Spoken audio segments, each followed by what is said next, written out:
Hi everybody, I'm Keith and welcome to my channel. Today I'm going to be celebrating with Kim from the This Is Music channel. He's reached recently 1,000 subscribers in total and he's promised to do a contest. So I'll be talking about that. As well, I'll be talking about what I have learnt from my 2 years on YouTube, just a few little things I've picked up, or just things I don't understand. So, also, I've been really pleased with the reception I've got from my actual contest I've launched myself, which is the Phobia and Seasons contest. That's going really well. I've been really pleased from that. Got some really terrific entries in that I've watched. Really enjoyed them. But I'm not here to talk about me. I'm here to talk about Kim. So he does videos, he does hard rock, covers hard rock, covers heavy metal, K-pop, sometimes all types of music. Probably why he decided to call his channel This Is Music, because he just covers all music. I really like the variety that he shows, and he's a really good presenter. Always sort of injects just that little bit of humour that makes his videos entertaining to watch for me. He's a guy from Denmark, a country of 6 million. Slightly more people live there from where I am here. I live in New Zealand. Although I have found out that there is an island in Denmark called Zealand, just recently. So what he is doing to mark his 1,000 subs in his contest is he's launching an unpopular opinion and hot takes contest. So when you enter, what he really wants everybody to do is just list your unpopular opinions, just to write in the comments under his contest video, his original video, and or you can make a video for them yourselves. So what I did was I listed my unpopular opinions in the comments, but I was sort of thinking I really need to elaborate more, because it just sounds like hate, I don't like this, and I sort of need to explain my opinions just a bit more. So it sort of reminds me of when I'm going to do this. It's like, I don't know if you've seen the movie, I think it's called Old School, with Will Ferrell, and he's getting engaged and the relationship's having some troubles. So he goes into counselling, and he's with a counsellor, and the counsellor says, you're in a safe space now, you can say whatever you want, you won't be judged here, and all that. And so he starts talking about how when he went for lunch with her, he was fantasizing about the waitress, and he was fantasizing about what coloured underwear she wore, and all this sort of stuff. And anyway, at the end of it, he goes off on one, and then at the end of it, she basically dumps him. So what I'm going to do, I'm just going to let it all out there. I'm going to do a long video, things that have been on my mind for a while, and sort of things about music that, hopefully I won't be overjudged or anything like that. But in the end, it's just one guy on YouTube that's just got an opinion, and there's thousands of us. So here we go. First one is that I think three bands come to mind, but I could do more that I just think are completely overrated for me. And the first band would have to be this band here, Guns N' Roses. So I've been with them right from their first release, and as soon as Appetite for Destruction arrived in New Zealand, I jumped on that one. But for me, I sort of think they've got maybe 2 albums worth of material. If you put these albums together, there'd be 1 album worth of good material that I really play now, as well as Appetite for Destruction. This sort of stuff There's not there's not a lot on there really for me. So I just think they could have done more. They just for what how they're regarded and the little that they've got out there. I think in that regard, for me, they are overrated. Second band that I think are overrated for me would have to be Motley Crue. These are all my cassettes here. I've got here. Yeah. I like to collect Motley Crue on cassette because my brother used to play them when he was driving me around before I had my license. I think he got his license before me. I'm not sure. He might have done. And he had all these old cassettes in his car. And I did, even though at the time I didn't say it to him, but I did quite grow to like all these old cassettes. But just going forward from the early albums, there's not a lot I like, and I just don't see why they've still got, basically a career, And so the third one's probably one that I know is just gets like a fanatical following, and I can understand why they like the band, but I just do not understand why they're just as blown up as they are. And lastly, that band is Kiss. I have tried. I've had this since it first came out. This compilation, and I did play it quite a bit at the time. This was my starting point, and then I got Crazy Nights. I did like that, though I know it's not one that a lot of fans talk about. But then when they did Hot in the Shade, I listened to that and I just thought it was the worst. And it was just like, for me, it was like they just put in no effort on it. So I listened to that and basically I was pretty much done with Kiss. But then coming on YouTube and just watching everyone's videos and how they talk about them, like the, great. I don't get it, so I don't get it. Sorry, James. Sorry, Dan. But I'll show you what else I've got of Kiss. I sort of do like the live stuff. Like I've got Kiss Alive, and I've played that. I've just got that recently. I've been playing that. I did like this Kiss Unplugged. There you go.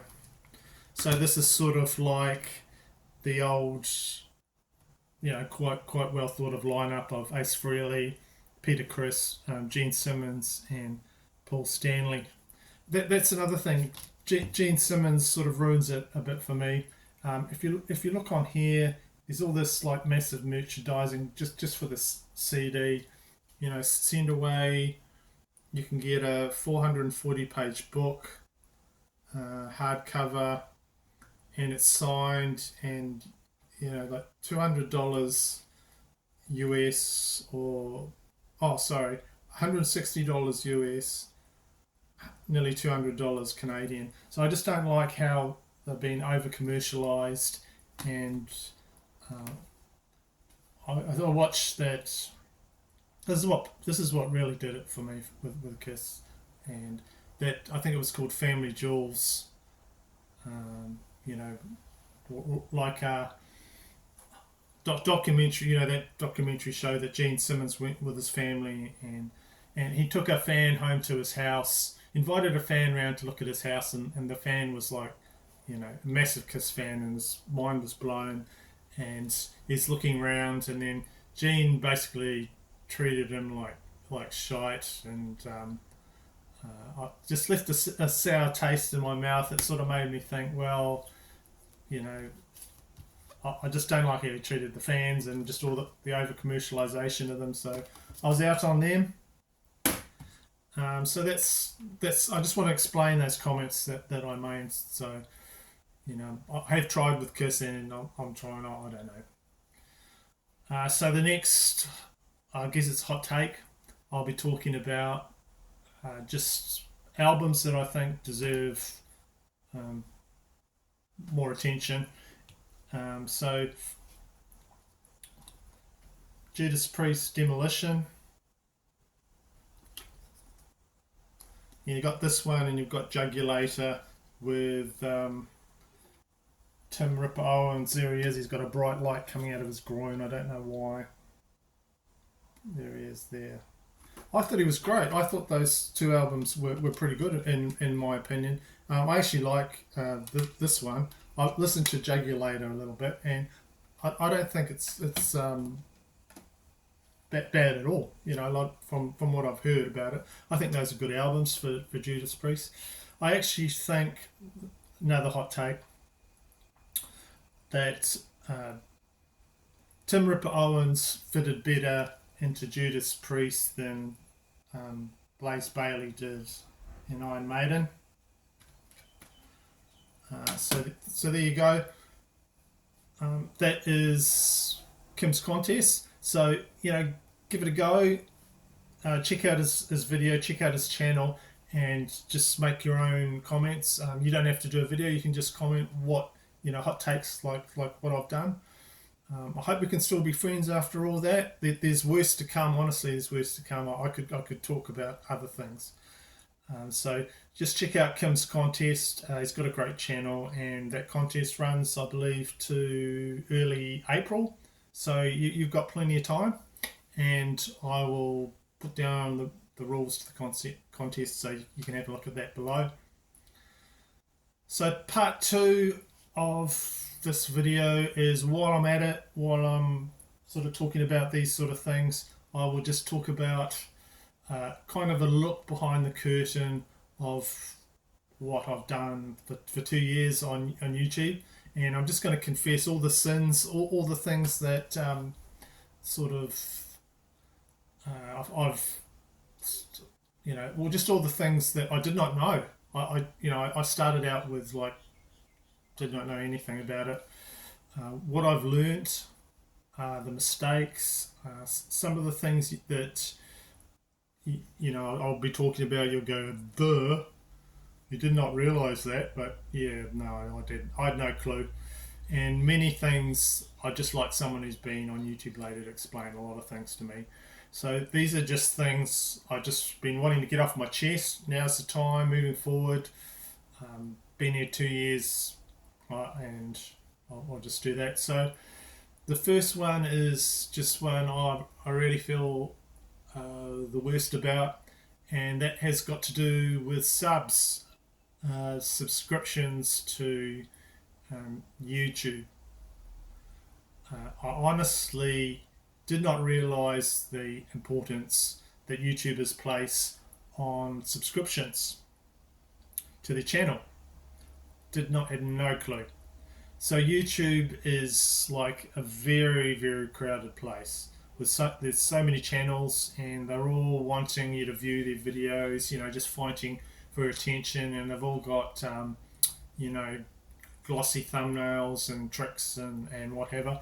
So I thought of subs for me as they were basically a way. This is going back a long time. This is going back over before I even started probably my channel, as a way to just create a playlist for myself to work my way through all the videos that were out there. So what I would do was I would sub to a channel, okay, just so I could watch maybe a few of their videos that I wanted to watch, just like a marker, and then sub out, so that when I went back to look at YouTube again, it was not overcrowded with suggestions of the same sort of things. Usually the suggestions I'm not interested in. So it's just like when I played football. You know, you'd put your hand up, sub, and you'd sub in and you'd sub out. That's how I thought it worked. That's how I thought it worked. But what I did not realise, looking back, is, of course, is that channels like view their subs basically as gold. So I would sub to their channel, and it would come up, oh, I've got another subscriber to my channel, yay. it would make them happy, plus another subscriber, yeah. But just as quickly, I did not know, just as quickly, I would sub out. So making them very unhappy. They're going, oh, now I've gone down again. And just to make the matter worse, adding insult to injury, I did not know that YouTube would send them a message saying, basically, he can't be bothered watching your videos anymore type message. I was going, oh, man, I did not know that. So I've watched videos and posts from video makers who are in just total despair, that they've lost 3 viewers, or over a few weeks they've lost views and just don't understand. Well, why? What have I done? I get it now. I get it why it's upsetting to people, and I've rejoined a lot of these channels, because I'll go back. I'll watch them anyway after that. So over time, but people say they do not care about what their subs are, but they fucking do. Right. So I mentioned 2 channels I subbed out of, and I'm embarrassed to admit, and I will rejoin them, as I do watch. I've watched them and I've commented many times, but I just feel embarrassed to rejoin them after all this time. So one is Rob, and he's got a channel called Northern Revolutions. He's a Canadian, and he does a live stream. I think it's Wednesday for them. It comes Thursday for myself. I love that live stream. It's just a bunch of blokes. It's no experts, no sort of pretensions or anything. Just a bunch of blokes talking about records, which is the type of live streams I really enjoy.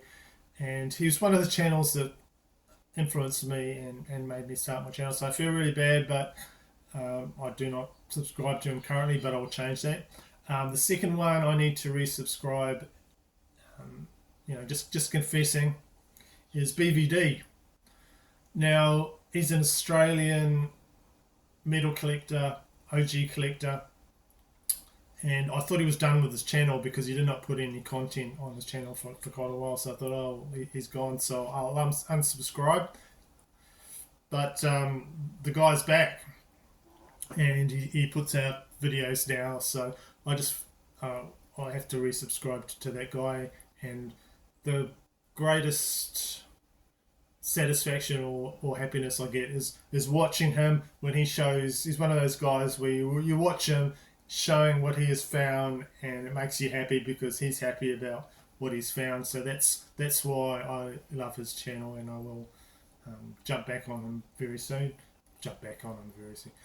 Join his channel very soon. That sounds bad. You got to be careful what you say on here. So that brings me to my second point. I did not realise how much work that really goes into preparing and actually shooting videos. There are way more professional guys out there making videos than me. They put in way more effort and time into it, and they deserve all of their success that they get, basically. So I'll just explain my sort of process. I like to do a bit of research because it just minimises the mistakes I make, and I do make mistakes. I'm not an expert. I'll write down a few bullet points of things I want to talk about, I like to cover in the video, and then I pull out all the music. So that takes time to go into your collection, pulling out all the vinyl and then putting them back at the end, that sort of thing. And then you've got the setup, getting everything perfect. So you've got the sound, you've got the in the frame and all sort of that thing. I did not realise you had to do all that. I've got to kick my family out while I'm making a video. I've got to you know, wait till the guy that's mowing the lawns finishes, all that sort of stuff. So basically for me that's like half a day pretty much. Not counting, you know, you're doing you might have to do a bit of editing, you might have to put up a thumbnail.